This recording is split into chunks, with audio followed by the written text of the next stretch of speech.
Disney's live-action remakes have mostly been box office hits, and Snow White, its first princess film, was expected to be another win. The studio aimed to modernize the story while tapping into nostalgia. But instead of excitement, the project met backlash early on. The casting, story changes, and tone created confusion rather than hype.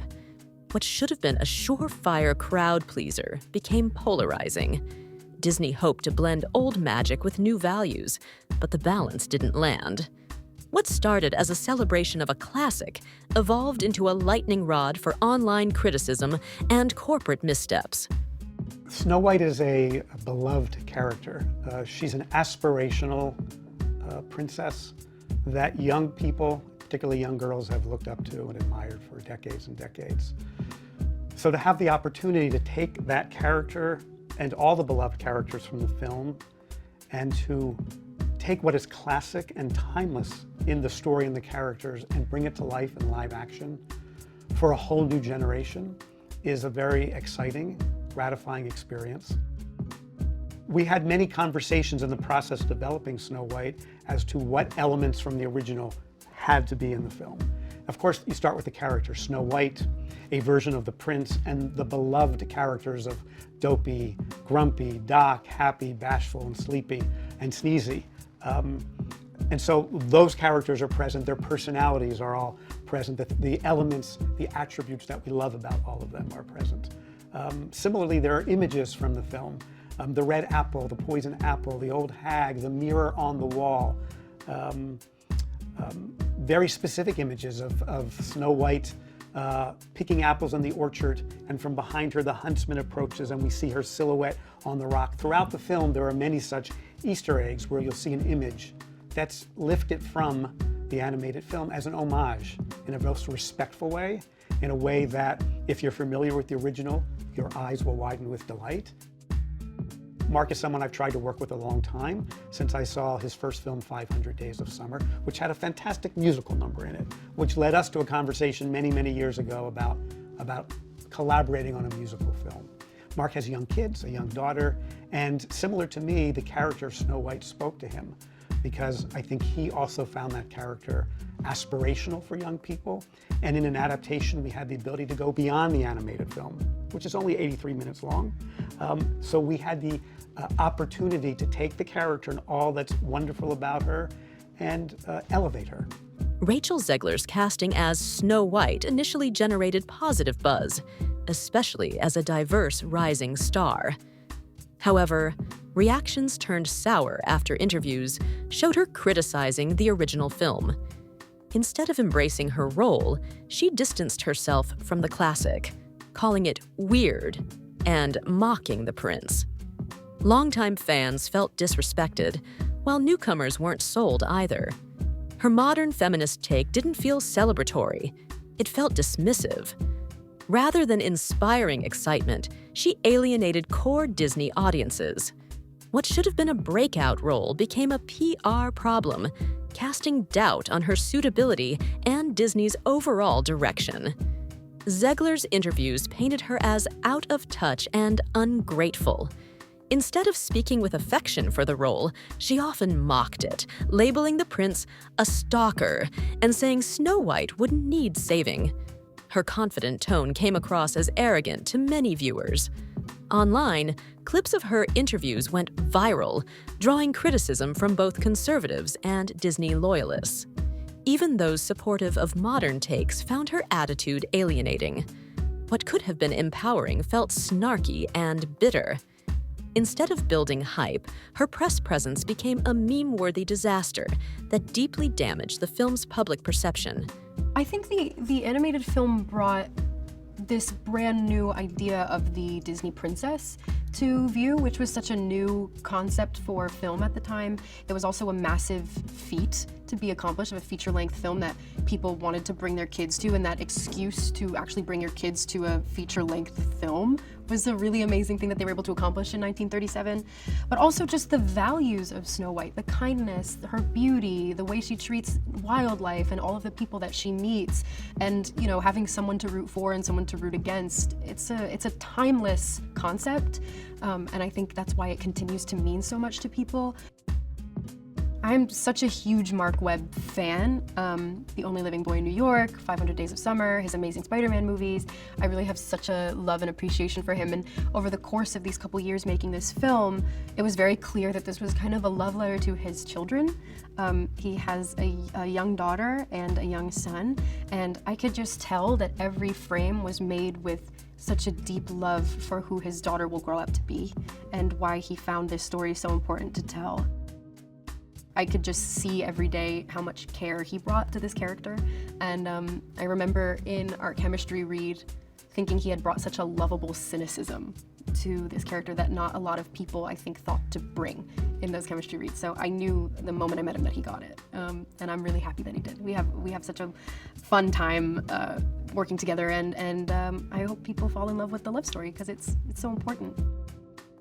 Music is such an escape, but it's also such a wonderful way to explain yourself and express yourself in a way that not a lot of people are able to do. And so when we see movies like Wicked, when we see movies like, with Once, with The Little Mermaid, with our own film, with Snow White, like you just hope that what you're singing is hitting home for somebody, and that one day when the emotions are just too great to speak, they can sing it and they can feel seen and heard. These are iconic songs. Everybody knows them. Everybody knows them. Like Hi-Ho has been used in commercials. It has been used for so much marketing and so many different things. Whistle While You Work is an iconic song. And to then have to, revamp it, but also build around it to make an entire catalog of new music for the modern ear is really, really difficult. And I can't think of two better people for the job. They're obviously extremely talented individuals. Musicals like Dogfight, Dear Evan Hansen, but then also their work in film with Greatest Showman and La La Land, to then have them come to this set and bring you music that they've written for your voice is such an honor.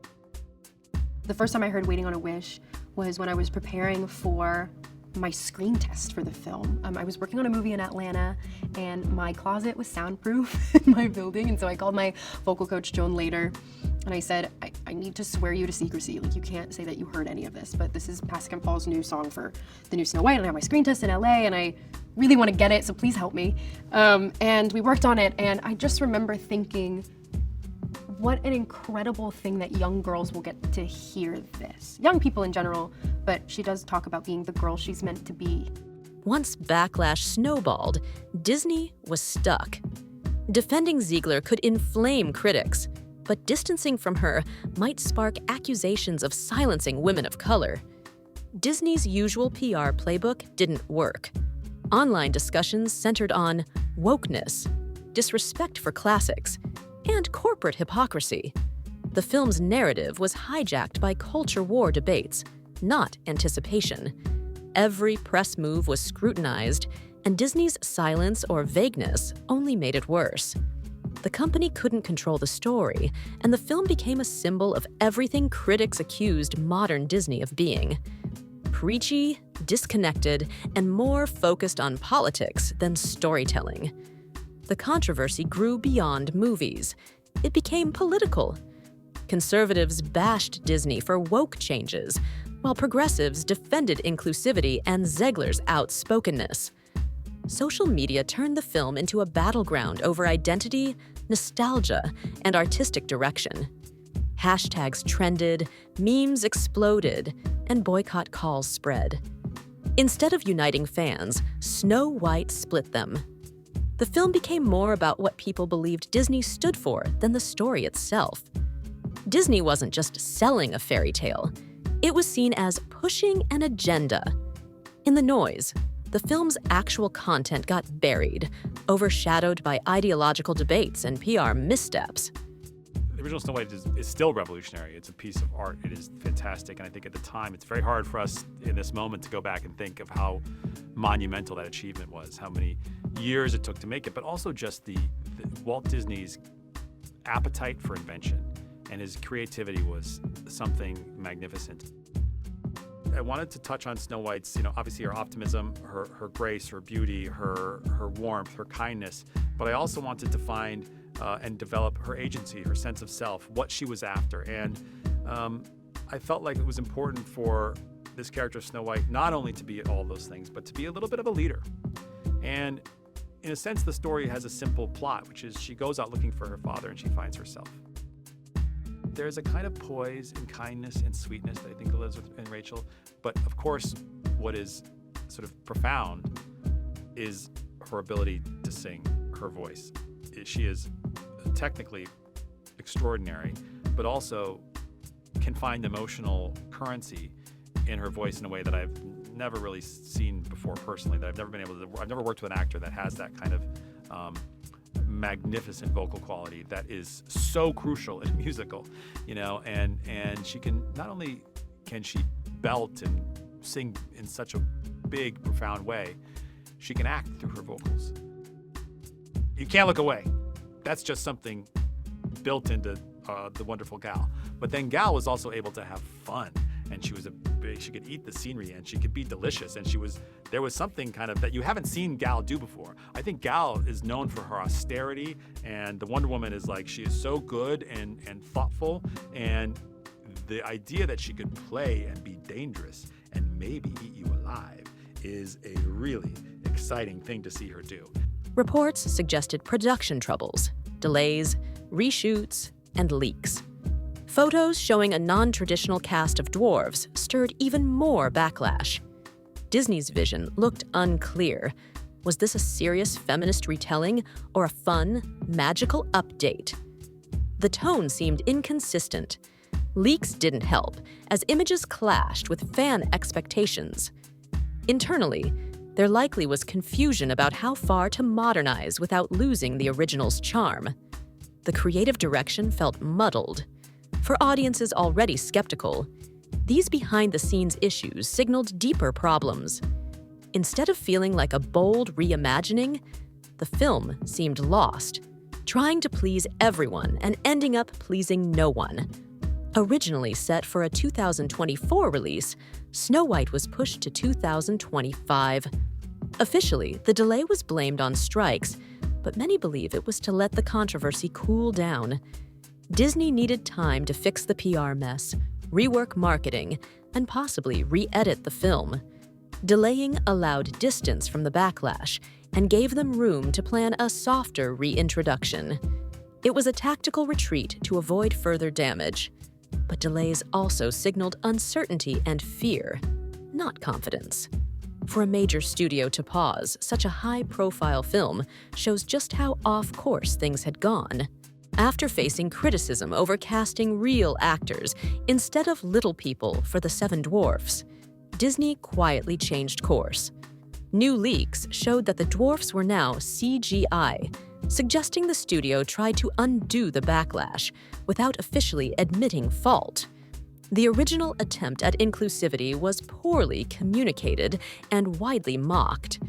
This silent backpedal showed Disney was reacting to criticism but didn't want to acknowledge mistakes publicly. It highlighted how cautious and reactive Disney had become, constantly adjusting but never clearly leading. Instead of bold vision, it looked like the studio was lost in damage control. Disney recently dropped live action from the title and started promoting the film simply as Snow White. It's a subtle move, but strategic. Live action remake has become associated with soulless cash grabs and backlash, especially among fans. By shifting the branding, Disney hopes to create some distance from earlier drama and reframe the film as a standalone reinterpretation. It's a soft reset, an effort to reintroduce the story with fresh eyes. But whether this rebrand will change public perception remains uncertain. Without strong storytelling or fan goodwill, a name change alone might not be enough to save it. At its core, this isn't just about Snow White. It's about Disney's struggle to define itself in a changing world.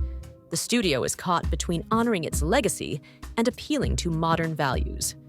Attempts to update classics often feel forced, while sticking too closely to tradition seems outdated. The backlash to Snow White exposed cracks in Disney's approach, a disconnect between corporate messaging, creative vision, and audience expectations. Fans want magic and meaning, not politics or hollow updates. This fiasco shows that without clear direction and authentic storytelling, even Disney can fumble its own fairy tales.